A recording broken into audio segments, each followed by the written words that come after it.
வணக்கம் வணக்கம் இனிய கனடா வணக்கம். 2026வது ஆண்டிலே, அதாவது முதலாவது மாதத்திலே 28வது நாள் இன்று புதன்கிழமை. இந்த பனித்துளி கொட்டியதில் தட்டியதில் நாரி போயிருந்தாலும், ஆனால் மீண்டும் பனித்துளி கொட்டப்போகின்றது என்பது பெரும் வேதனைக்குரிய விடயம்தான். ஆனாலும் இந்த பனித்துளிகள் இங்கே இன்னும் அகற்றப்படவில்லை. எதற்காக என்பதும் தெரியவில்லை. நான் நினைக்கிறேன் இது சிட்டி வேலை கூடுதல் என்று காட்டுவதற்காகவோ இல்லை தெரியவில்லை. ஏனென்றால் இன்னுமே அகற்றவில்லை.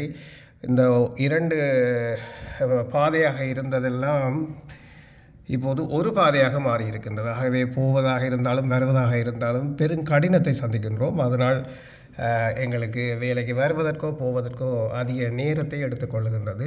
நீங்கள் இப்போது பார்த்து கொண்டு இருக்கின்றது இதுதான் உலகத்திலேயே பெரிய உயரமான கோபுரம், அதாவது கனடாவிலே இருக்கின்ற CN டவர். இதோ பாருங்கள். மீண்டும் சந்திப்போம். நன்றி அன்பு உள்ளங்களே.